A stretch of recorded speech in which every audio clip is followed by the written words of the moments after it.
বড় পর্দাতে ইনশাআল্লাহ কোনো একটা কিছু করব, সেটা জানাবো। একটু যেটাকে আমরা কথিতভাবে আসলে অফ ট্র্যাক বলি, এই টাইপের একটা গল্প। তো তাই আমি বলছিলাম যে এটা কেউ যদি কখনো প্রডিউস করে তাহলে করব এবং আমি পুশ করব, কাউকে বলবো। তবে সেই যদি বলি যে মহান কাজটা করলেন আমাদের জি সিরিজের খালেদ ভাই, ওনাকে অনেক বেশি থ্যাঙ্কস এবং এই অ্যাওয়ার্ডটা ওনার জন্য।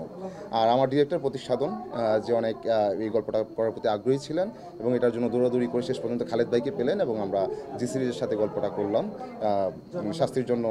এবং শাস্তিকে পুরস্কৃত করার জন্য আমি গ্লোবাল স্টার অ্যাওয়ার্ড 2024-কে ধন্যবাদ জানাই।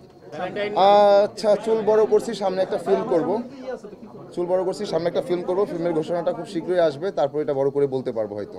ভ্যালেন্টাইনের কাজ আসছে অনেক বেশ কিছু কাজ আসবে, 6, 7, 8টাও আসতে পারে। এর মধ্যে স্পেশাল হচ্ছে পায়েল, এর মধ্যে স্পেশাল হচ্ছে বসন্ত বৌরি, এর মধ্যে স্পেশাল হচ্ছে যদি ফিরে আসি, এবং আরও বেশ কিছু মাথায় আসছে না এই মুহূর্তে। না, এই স্বীকৃতিটা তো আমাকে অনেক বেশি আসলে আপ্লুত করছে, কারণ শাস্তি গল্পটা অনেক ভালোবেসে অনেক কষ্ট করে আসলে এই কাজটা আমাদের করা হয়েছিল। সেটা মনে করে আমি আবেগতাড়িত হচ্ছি। যখন পুরস্কৃত হয় কিংবা তার সেই কাজটি যখন আসলে সম্মানিত হয়, তখন তার অনেক দায়িত্ব বেড়ে যায়। তখন মনে হয় যে যে কাজটির জন্য আজকে পুরস্কৃত হচ্ছি কিংবা সম্মানিত হচ্ছি, আরও যেন হার্ডওয়ার্ক করি, আরও কঠিনভাবে যেন স্ক্রিনে এসে দাঁড়ায়, কিংবা যে কাজটি করছি সেই কাজটিতে আরও বেশি ডেডিকেশন দিই, যাতে করে আমার নিজের কাজটিকে আরও সুন্দরভাবে সবার সামনে আনতে পারি। তো তেমনই একটি অ্যাওয়ার্ড, এবং আমার কাছে প্রত্যেকটি প্রাপ্তি ভীষণ শ্রদ্ধার, ভীষণ সম্মানের।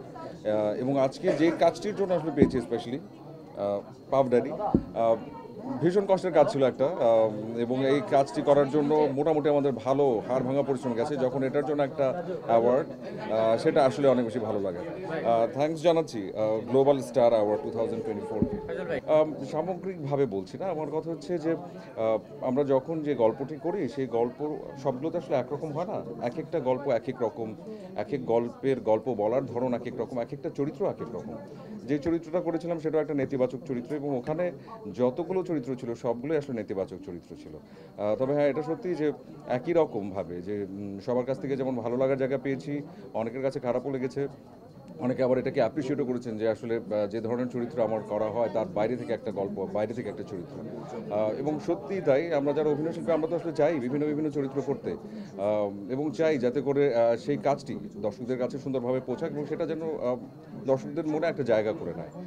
তবে বারবারই একটা জিনিস বলবো, যে আমি যতবারই বিভিন্নভাবে বিভিন্ন চরিত্র নিয়ে আসছি দর্শকদের কাছে, দর্শকদের সামনে, আমি আসলে প্রপার রেসপন্স পেয়েছি। এই বছর সাইলেন্সও একটা কাজ করেছিলাম, সেটার জন্য একটা ভালো রেসপন্স পেয়েছি এবং আমি কৃতজ্ঞ দর্শকদের কাছে। সহসা না, সামনে আসবো ইনশাল্লাহ, কিছুদিনের মধ্যে জানাবো। বড় পর্দাতে ইনশাল্লাহ কোনো একটা কিছু করব, সেটা জানাবো খুব শিগগিরই ইনশাল্লাহ।